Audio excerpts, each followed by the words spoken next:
किसान भाई नमस्कार। मैं पुनीत सिसोदिया। किसान भाई आज की इस वीडियो में हम आपको एक बहुत ही अच्छे इंसेक्टिसाइड के बारे में जानकारी देने वाले हैं जो हमारी फसलों पर लगभग सभी कीटों का सफाया करता है। जी हाँ, चाहे वो च्यूइंग पेस्ट हो यानी कि चबाने वाले कीट हो, चाहे वो सकिंग पेस्ट हो यानी कि रस चूसने वाले कीट हो। देखिए हमारी फसलों पर लगभग दो ही तरह के जो कीट हैं वो अटैक करते हैं, एक तो चबाने वाले कीट, दूसरे सकिंग पेस्ट यानी कि रस चूसने वाले कीट। और ये दोनों ही तरह के कीटों को खत्म करने का काम करता है। तो जो हम बात कर रहे हैं वो कर रहे हैं टाटा के एसेटाफ इंसेक्टिसाइड के बारे में। तो देखिए टाटा के एसेटाफ इंसेक्टिसाइड के बारे में आज की इस वीडियो में हम कंप्लीट जानकारी लेने वाले हैं और ये भी जानेंगे और कौन कौन से ब्रांड का ये मिल जाता है, कैसे कौन सा टेक्निकल होता है, कौन कौन से पर्टिकुलर कीटों को ये कंट्रोल करता है, यानी कि कौन कौन से नाम के साथ जानेंगे कौन कौन से कीटों पर अच्छा काम करता है, डोज क्या है, रेड फास्टनेस रेट क्या है, रेसिडुअल एक्टिविटी के क्या है। तो कंप्लीट जानकारी लेंगे। वीडियो अच्छा लगे लाइक कीजिएगा, अच्छा ना लगे तो आप इसे डिसलाइक भी कर सकते हैं। तो चलिए जानते हैं।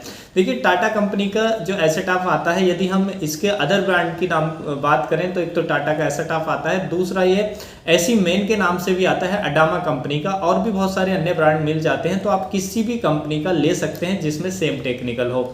इसके अंदर यदि हम टेक्निकल की बात करें तो इसके अंदर जो टेक्निकल होता है एसी फेट होता है जो 75% एसपी फॉर्मूलेशन में हमें देखने को मिलता है। एसपी का मतलब होता है सस्पेंशन पाउडर के फॉर्म में देखने को हमें मिल जाता है। देखिए ब्रॉड स्पेक्ट्रम सिस्टेमिक इंसेक्टिसाइड होता है, यानी कि ब्रॉड स्पेक्ट्रम का जैसे मैंने आपको पहले बताया कि सभी कीटों पर काम करता है, सभी कीटों को खत्म करने का काम करता है। और ये सिस्टेमिक होता है, यानी कि जैसे स्प्रे करते हैं तो प्लांट के सिस्टम में अंदर चला जाता है। तो जिससे यदि इसके मान लीजिए हमने स्प्रे किया और स्प्रे के लगभग 2 से 3 घंटे बाद बारिश भी आ जाती है तो इसके रिजल्ट में कोई कमी नहीं देखने को मिलती है, क्योंकि ये प्लांट के सिस्टम में अंदर चला जाता है और फिर ये कीटों को कंट्रोल करने का काम करता है। कीटों पे ये कांटेक्ट और इंजेक्शन एक्शन से काम करता है, यानी कि जो कीट कांटेक्ट में आता है उसको भी खत्म कर देता है, या कीट के पेट में ये दवाई केमिकल पहुंचता है तो उसको भी ये मारने का काम करता है। तो इस तरीके से कीट पर काम करता है। देखिए यदि हम बात करें कि कौन कौन से कीटों को अच्छे से कंट्रोल करता है, तो देखिए यदि सबसे पहले हम सकिंग पेस्ट की बात करें यानी कि रस चूसने वाले कीटों की बात करें तो ये हमारे फसलों पर एफिड्स को बहुत अच्छे तरह से कंट्रोल करता है। एफिड्स के लिए आप दे सकते हैं, जैसिड्स के लिए दे सकते हैं, जैसिड्स पे भी ये काम करता है। थ्रिप्स को भी ये कंट्रोल करने का काम करता है तो थ्रिप्स के लिए दे सकते हैं। बीपीएच यानी कि ब्राउन प्लांट हॉपर पर भी ये काम करता है, ग्रीन लीफ हॉपर पर भी ये काम करता है। तो इन सभी सकिंग पेस्ट को ये कंट्रोल करने का काम करता है। उसके साथ साथ जो च्यूइंग पेस्ट आते हैं यानी कि चबाने वाले कीट आते हैं हमारी फसलों के अंदर, जैसे कि फल छेदक यानी कि फ्रूट बोरर पे अच्छा काम करता है, उसके लिए दे सकते हैं जो फल के अंदर कीड़ा बढ़ जाता है। उसके बाद स्टेम बोरर यानी कि तना छेदक, जो तने के अंदर कीड़ा बढ़ के तने को सड़ा देता है, तने को खाता है, तो उसके पर भी अच्छा काम करता है। तो स्टेम बोरर यानी कि तना छेदक के लिए भी आप इसका स्प्रे कर सकते हैं।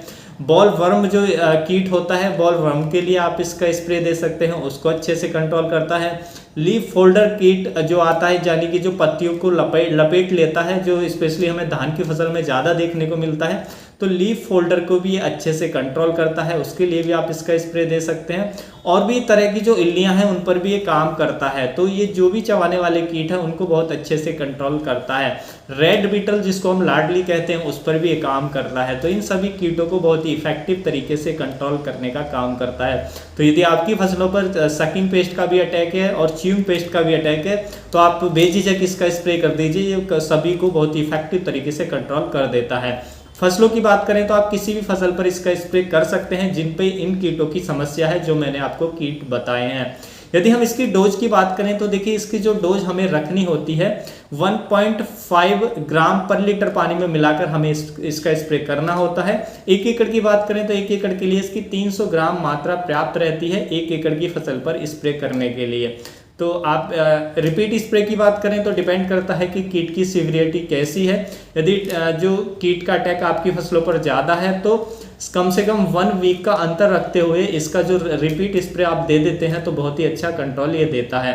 देखिए इसका एक और बेनिफिट हमें देखने को मिलता है कि इसके अंदर ओविसाइडल एक्शन भी होता है, यानी कि जब हम इसका स्प्रे करते हैं ये एडल्ट और लार्वा को तो खत्म करता ही है, उसके साथ साथ जो कीटों के अंडे होते हैं तो एग को भी खत्म कर देता है, जिससे जो फर्दर ग्रोथ है इंसेक्ट की वो नहीं हो पाती है और बहुत ही अच्छा कंट्रोल हमें कीट पर और लॉन्ग ड्यूरेशन तक यानी कि लंबे समय तक हमें देखने को मिल जाता है।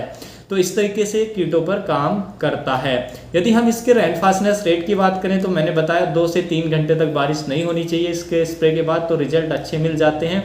इसकी रेसिडुअल एक्टिविटी की बात करें तो इसकी जो रेसिडुअल एक्टिविटी है वो हमें लगभग 10 से लेकर 12 दिनों तक की देखने को मिल जाती है। इसकी यदि हम प्राइस यानी कि कीमत की बात करें तो देखिए इसकी जो 1 kg पैकिंग की कीमत है वो लगभग हमें 800 से 900 रुपये की रेंज में मिल जाती है। प्राइस थोड़ा अप डाउन जरूर हो सकते हैं, तो प्राइस को ज़्यादा सीरियस बिल्कुल भी ना लें। तो किसान भाई, उम्मीद है जो आज की जानकारी आपको अच्छी लगी होगी। जानकारी अच्छी लगी तो वीडियो को लाइक कीजिएगा, ज़्यादा से ज़्यादा फार्मर के साथ इसको शेयर जरूर कीजिएगा ताकि उन तक भी हम अपनी बात को पहुंचा सके, उन तक भी ये जानकारी पहुंच सके। मिलूंगा मैं आपको एक और नई वीडियो में नई जानकारी के साथ। अपना ख्याल रखिएगा। धन्यवाद।